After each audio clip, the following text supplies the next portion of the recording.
Heard the notes at the end. Yeah. And we're back. Yo, so that was everything about you. So the thing is that I want to talk to you about right now is if you haven't heard that single, that means you haven't seen the video.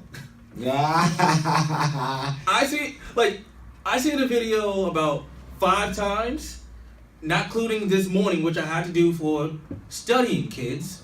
I study. You should do that. So this morning, I had to watch it again. And I'm like, Kemani only makes like eye contact with this girl like 3 times during this whole video. Oh, here you go. You trying to start something. And I'm like, man, this girl's bad though. She is beautiful. She is gorgeous. I'm like, man, I gotta give you like credit for not being able to keep looking back, because she's like 5 feet away. You go and Ike Turner on her like, hey, Allie Mae, 5 steps behind me. Well, you don't know about the in between cut on the cut parts. Exactly. I have to get my 2nd and 3rd, 4th, 5th look in. So like, I was just like looking back at it, right, and I realized, oh wait, that was shot in Malibu. That was shot in Malibu, right? It was shot in Malibu at a private beach. So the irony of life that is a private beach is when myself, Concert Taylor, and a good friend of mine who is a photographer, Elena Del Shad, decided, let's do a photo shoot. We went there. And I went to that particular one? That particular one, because I remember those stairs for a particular reason. Yeah. Like, it was cold as all hell. Do you want to know something about that video? Yeah. People think that it was hot. No. It was like nowhere near hot. That video, even though in the video it looked like it was all warm and toasty, we all having fun, but it was so cold shooting that video. So the funny part is, like, you invited me, like, dude, I'm gonna shoot this video. Like, hey, do you want to come by? Like, I'm like, okay, where's that? Like, Malibu. Like, I'll see. So I hit up my homegirl, like, hey, do you want to go see how this music video shot? And like, oh, where is it, Malibu? I'm like, what time? And I think you said we gotta be there at 6 in the morning. No. What time was it? It was like 5 in the evening. It felt like 6. When we started. It felt like 6. You told me 6, so that's how I know there's a lie. Did I tell you 6? You told me 6. So I was lying. See, you was lying to me. You was lying to me. I'm like, why are you telling me that? So I think it was 5 in the evening. But either way, the point is, like. But either way, we was cold as hell. Yeah. Me and her. And it's a beautiful beach. It is. But it gets, for some strange reason, it is always cold. It's always cold. In the wind, you seen how windy it was in the video? The wind almost blew my little skinny ass off. So there's a photo out there of like some behind the scenes stuff, and it's like you, like, and her in a rock or like a small little cave area. Yeah. And I'm like, I wonder how long before she pushed him out. Yeah. Never. So, like, let's get back to being serious for a second. But like, so R&B music, like, we know it, like with singers like Tyrese, Neo, I'll even, like, yourself, for example. Like, where do you see that it goes after, like, do you see it making like a triumphant comeback? Like, because I want to see it. I love that R&B. I love like that old, in the words of some old heads out there, baby making music. Yeah. Not some, like, I don't want, okay, pardon my French, and I might get in trouble with YouTube about this. I don't care anymore. You should. I know I should. I get paid by them. I don't get paid that much. I don't want to fuck music. I want making love music. I want baby making music. I want you trying to have babies? I ain't trying to have babies. Let's get that clear. I don't mind practice. I said I want the music. Yeah. I want the practice. I don't need the babies. That's 2 different things. Safe sex, kids. Remember that. Now, Jesus. But like, for example, like one of my favorite songs from Tyrese is "Signs of Lovemaking." Mm-hmm. That is a classic. or even Sweet Neo. Lady. Oh. That's a classic. Oh. You're not forgetting that one? Hello. Then we got Neo with Mad. Mm-hmm. Or even All Because of You. Mm-hmm. Heck, Neo was one of those few people that can actually rap, but he's like, no, I like R&B better. I'm Like, he done a couple freestyles over a Millie and over Otis. Mm. And I'm like, man, this guy can go. Jay-Z's and Kanye's Otis beat? Yeah. And it was legitimately good. Mm-hmm. And, of course, like, it's like this moment where you're like, man, this guy can rap, but he chooses to sing. Yeah. And I'm not talking about, like, singing kind of like how Chris Brown does it. Because Chris Brown can rap, I'll give him credit. But can rap. You know, he can also sing, but he chooses to try to do both at the same time. Like, don't get me wrong, I like some of his stuff, but it sometimes just have a time and place. I remember there was one song that you did,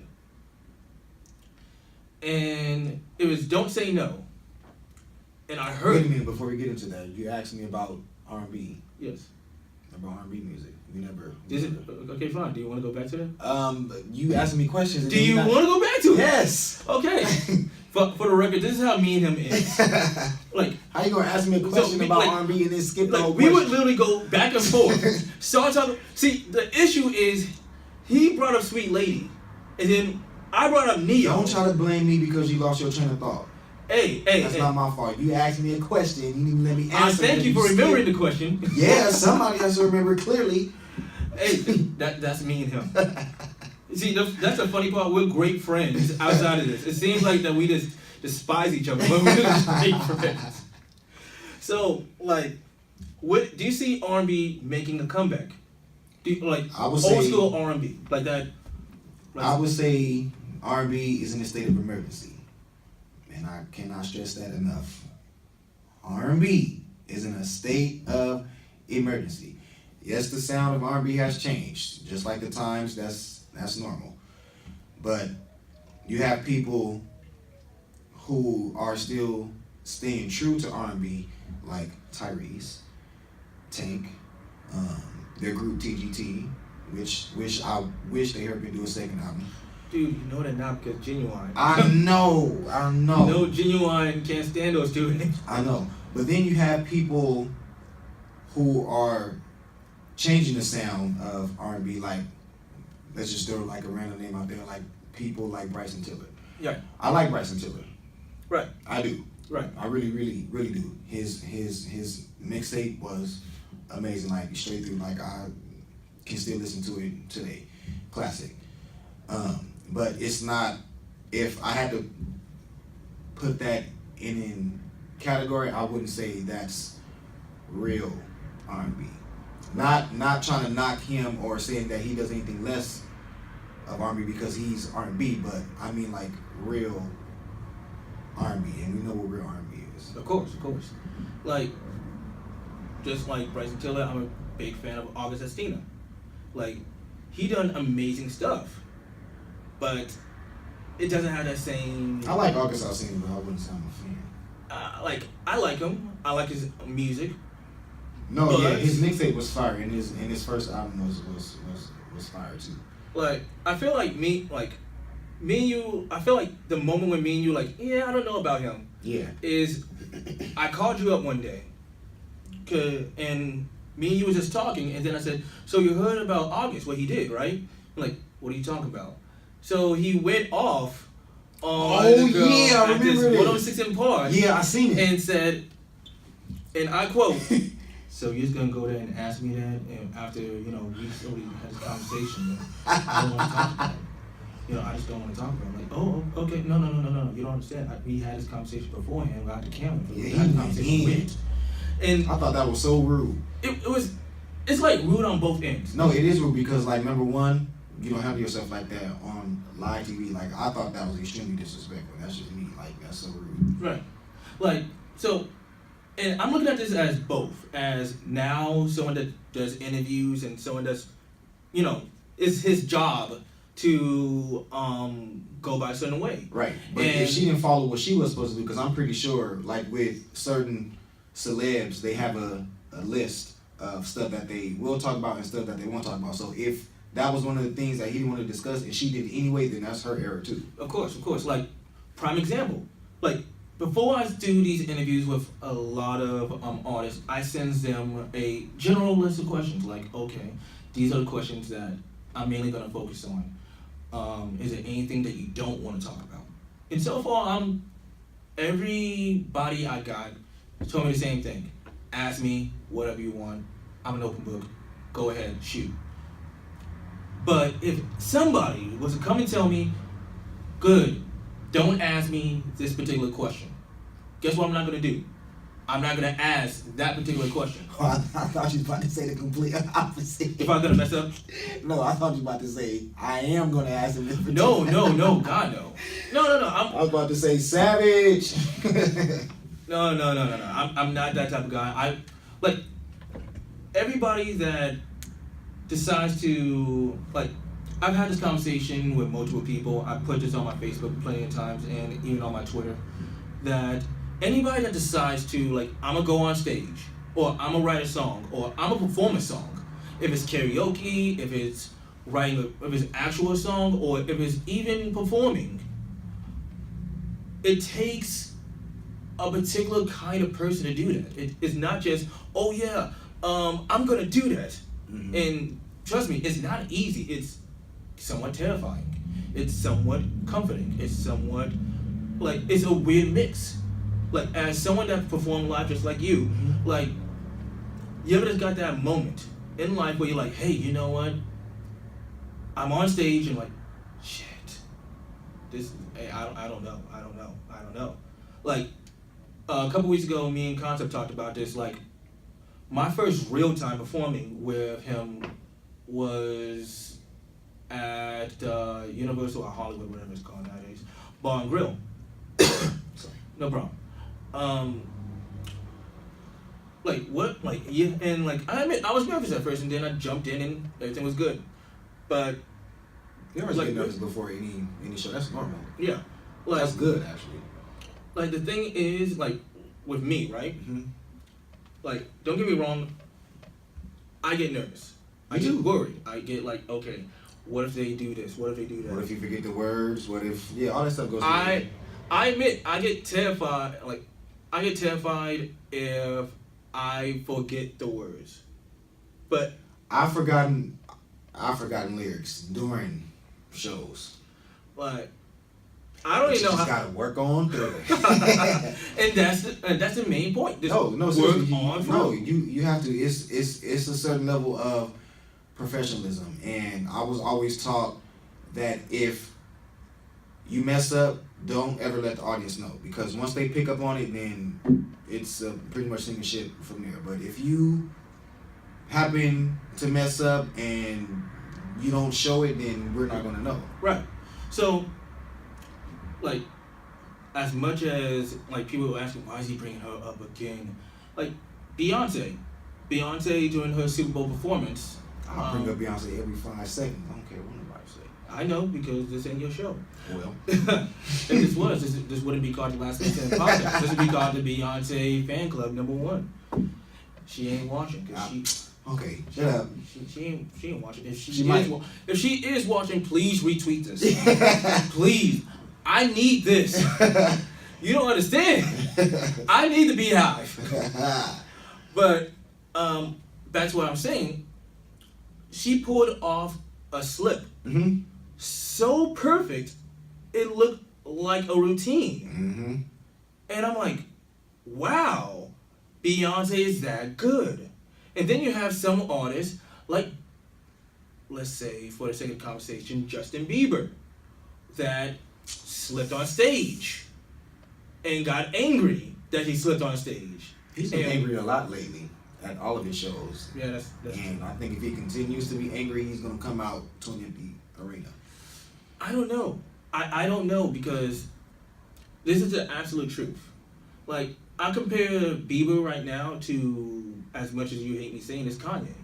Due to, like, I don't hate Kanye. No. I'm like, I said you hate the comparison.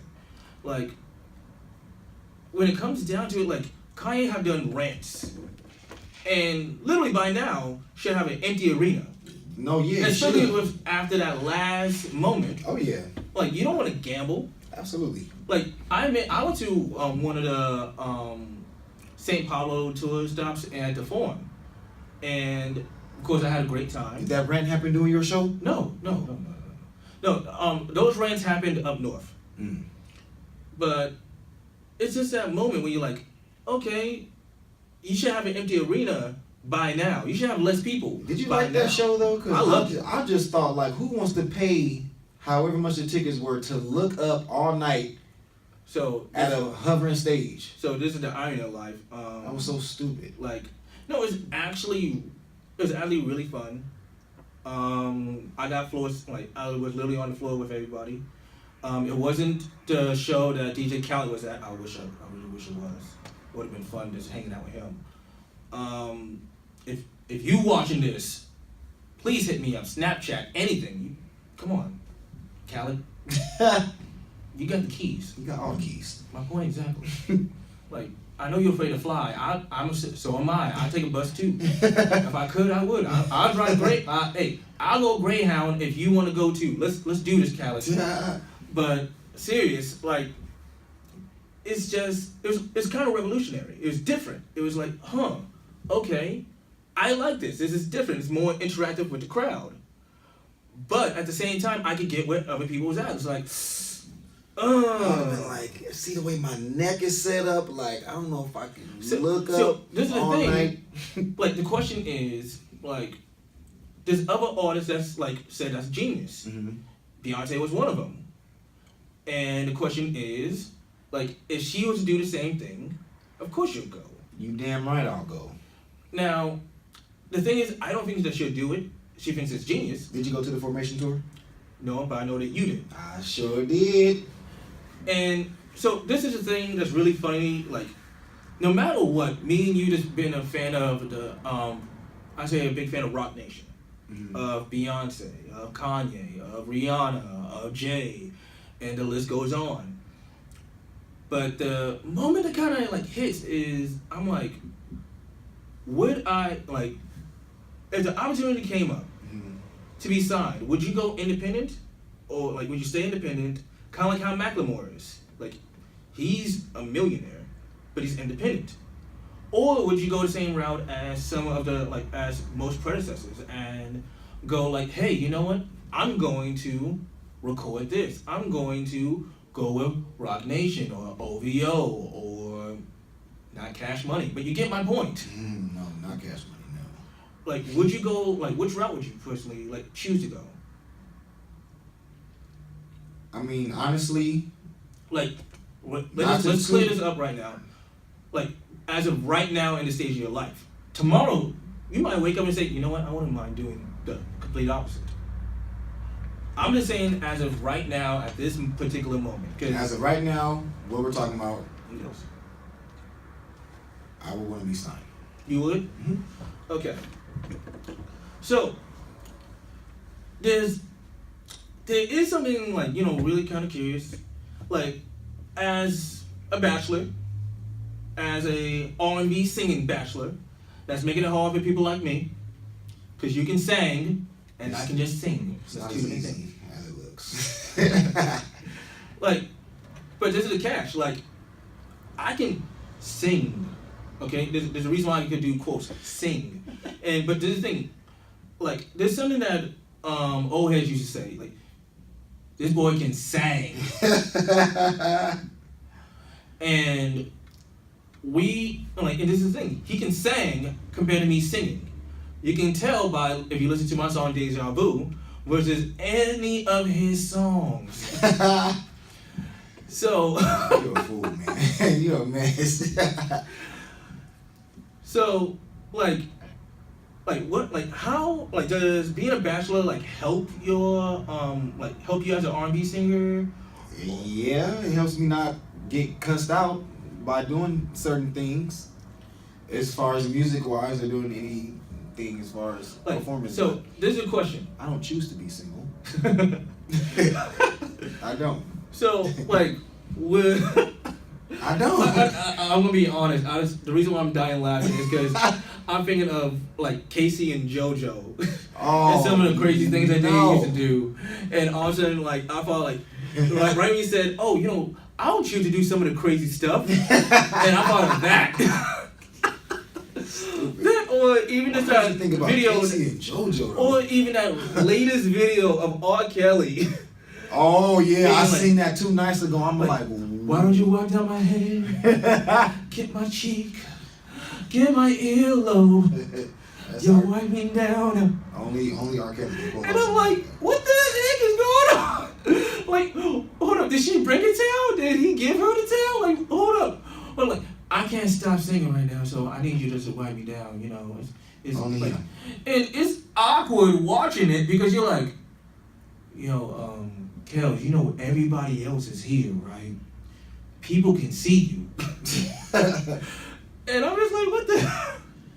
So that's what I'm like, so that's like my reason for asking you, like, does it make it easier or does it make it harder? No, I mean, well, like other than like, realistically, of course, it's gonna make it easier because you don't have to think about nobody else. You just do you. But of course, it will make it harder because you're in a relationship. But if whoever you're in a relationship with would, I hope, understand that that's your work. Like, that's just music. So, like, speaking of that, like, you're a big fan of, TGG. I'm not going to explain that anymore because, come on, look, you should be watching this earlier. Between, like, I think of, like, when I think of that group, I think of 2 separate type of entities. You have the Genuines, and then you have the Tyrese. You get me? Now, like most people that know R&B knows there's a huge difference between the two and the 2 styles. Like, and I'm talking about like Genuine have a more, like I said, a what's the word I'm looking for? Sexual? No, I say fuck type of mentality. Like he will get down. He's talking down and dirty. And Genuine, like, I think we got that picture once. I mean, his debut single was Pony. Yeah, which is a classic. But then we have Tyrese, who's more of the lovemaking type. He's very slow. He's very so like between the 2.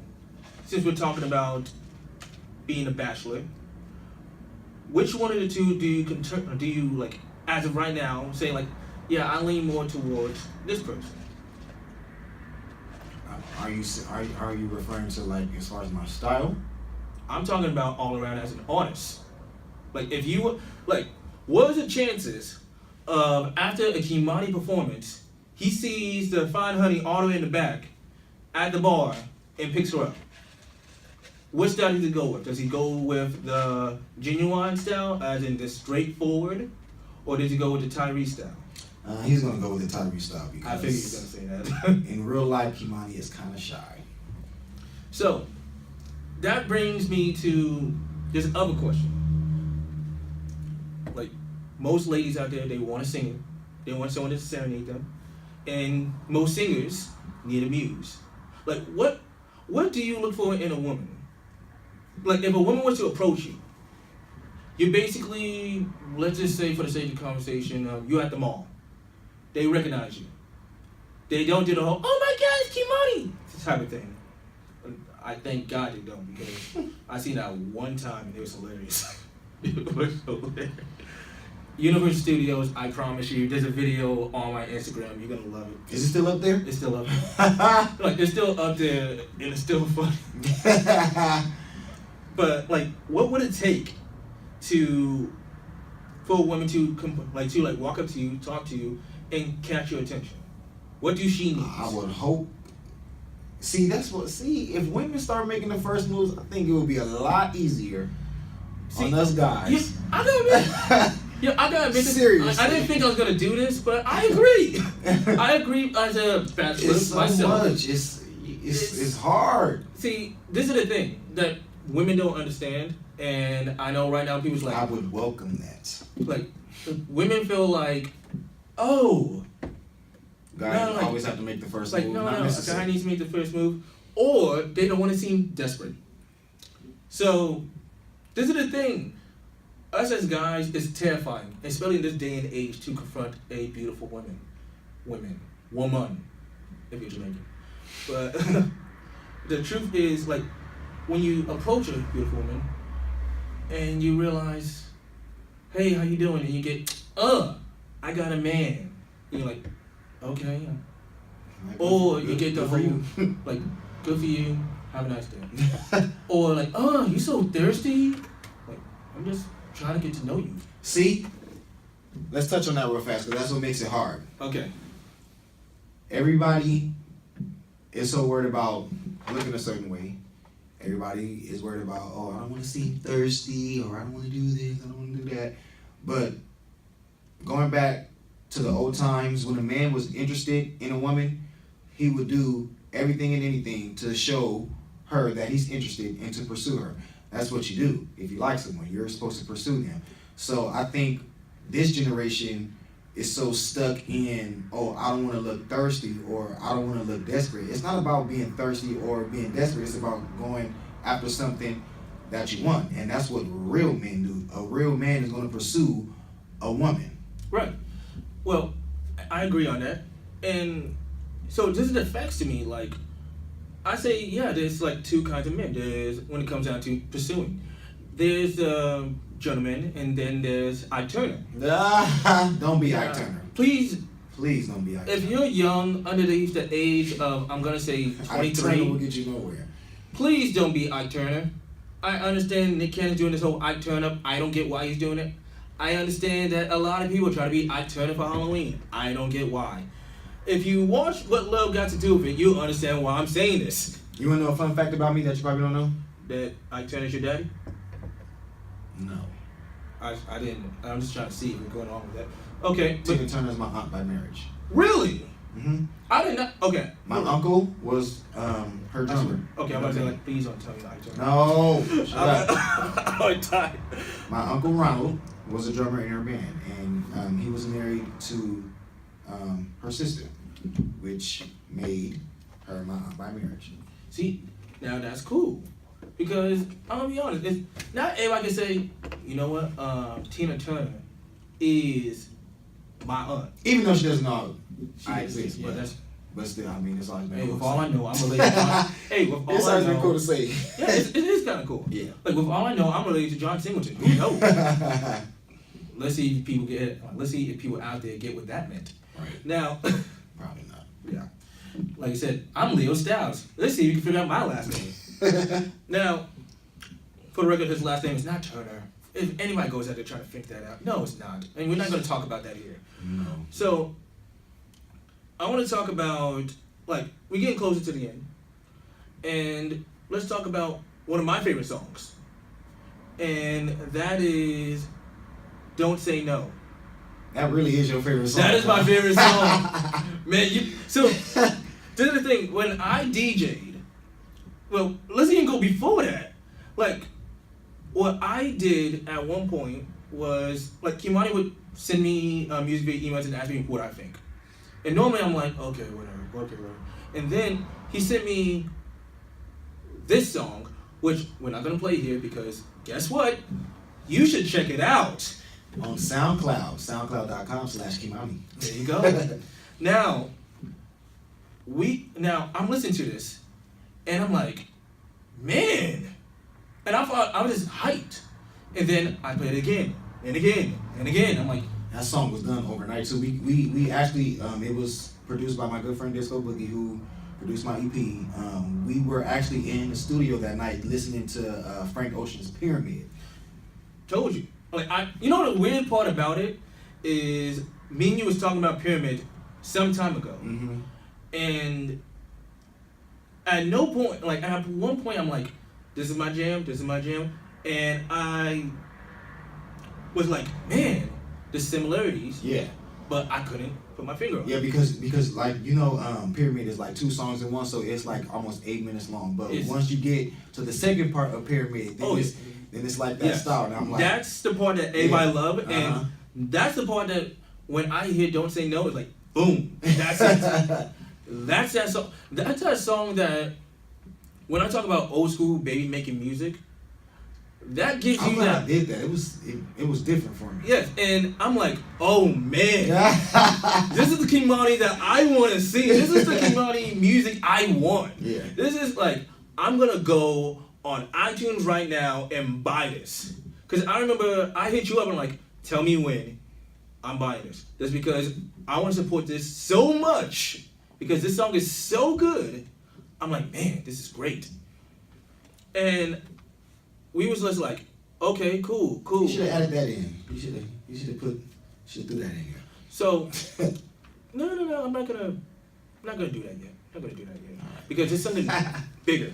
There's something better. But we get to that part in just a little bit. So, something I want to talk about is goals. Now, you are a singer. But other than just singing, you gotta have more. Like, you have more than just singing as a goal. Singing is my only goal, and that's just because I know I'm not supposed to be doing nothing else but singing. You know, I can respect that because it shows dedication to one's craft. It shows, hey, you know what? I'm a singer. This is what I do. This is what I'm gonna do. I'm still not where I want to be, but but you're gonna get there because if you're on SoundCloud and you listen to like the first track and you don't think, okay, yeah, I don't know. Like, I promise you that if you go on his SoundCloud, he will change your mind. Or if you follow him on Facebook and see some of the videos that he posts of just him for some strange reason randomly singing. That's what I do. You will literally change your mind about, okay, yeah, this kid got talent. He should run with this. Now, is it besides Facebook? Because do you want to keep that private, or you want to branch that out? Or do you want to? Because that's what we're here for, aren't we? Exactly. All right then. So where they can find you, man? You can find me on Facebook via. What's your name? What do you mean via? What's your name? Kemani Music. See, there you go. On Facebook. You can follow me on Instagram at Kemani88. And you can also look for me on soundcloud.com/Kemani. See, there we go. Now, there's one thing that, normally I put these videos out on Monday. And I'm going to be honest, this video, going to be a little late. Because, again, there's one more video that's going to be before this. And you're going to enjoy that video. He's going to be my guest on that one, too. You already know what that is. So I'm not going to talk to you about that yet. But Do I? Yeah. You see. So there's a particular moment that's coming this Sunday. A particular moment. See, now, this is the thing. Me and Kemani been friends for years. And I want to talk about one last thing before we get to that, actually. Okay. Because it just dawned on me. I'm nervous now, but go ahead. Hennessy. Now, between, me and you, you remember, I remember where I was exactly when I called you, and I told you about the song. And I'm not going to talk about it in detail, just because of the fact that I'm more respectful than that. Right. But I will say this, I'm like, man, it's missing something. Because the Hennessy that you guys are hearing is not the original version. There was another version before that, and it was okay. It was okay, but it didn't click with me. And then my producer Bergeloke, shout out to him. He suggested this beat, but he suggested it with a different type of feel, a different song, and I had to sit there and think about it because he brought the chorus to me, and I'm like, yeah, I'm not sure about this. So, the first thing that I learned to do is, when you're not sure, you call your friends. And my friend in music, who I've known for a long time, is Kemani. And I was in downtown LA, I was doing my workout, and I called him. I said, hey, tell me what you think of this beat. And I played it, and he's like, what do you want to do? And I said, I have an idea, and tell me what you think. And then you're like, okay, what's the idea? I'm like, what about, I want you on the chorus. And at one point, I was going to give you a chorus and a verse. And then it went from chorus and a verse to, let's just stick with the chorus, because the chorus alone is great. So then you'll ask me, like, so what do you think the chorus should be? I'm like, girl, what's your name? Girl, what's your son? Like, something in that type of order. And I went in the booth, I recorded it first. No problem. Like, I recorded it first, and then you're like, you heard it, and I kid you not, this is exactly what you did. And I can read you. You was like, your eyes wandered for a bit, like, can I put my, like, hey, do I have to go exactly like that, or can I put myself in? Like, dude, do you. This is the reason why I brought you in. If I wanted just a voice, I would have did it myself. Right. But do you. So you got in, and then you're like, boom. And the first time you hit it, I'm like, this dude went full-blown R&B. He does understand that there's two people rapping in this, right? And then you're like, let's do it again. Then you did it again. Then you did it again. And did it again. And then you added some parts to it. I'm like, okay. Like, and like, you see my face the whole time. You're like, and I told you to trust me. You like, no. Not at first. At first, you was like, yes, I did. I told you, let me do my job. yes. Because me and you guys do a little debate. I'm like, dude, this is a rap song. Now I'll be like, just trust me on this. Trust me. Just watch me do me. I'm like, okay. And I'll let you do it. Boom, boom, boom. Oh, Jesus. I'm dying over here. For the record, and this is true, this is cold and flu season. Please take care of yourself. That's why we drink water. So embarrassing. Sorry. No problem. So we got into this whole situation where we're like, okay, let's go. Then you start going at it. I'm sorry. So, like I said, this out? I can't. Shoot. So, my guess is dying. I am dying. So, I'm gonna wrap this story up. Like, he got in, knocked it out, boom, and then I listened to it. And then, like, me and you, we listened to it on the way home.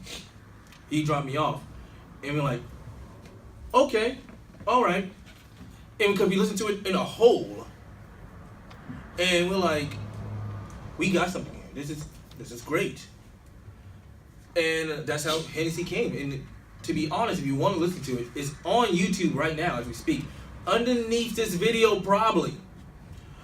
But there's one other thing that we are here for. And since this Sunday is a particular day, and no, it's not this Sunday. The Sunday that we're recording, it's his birthday. So, as you clearly know, I do not have a budget.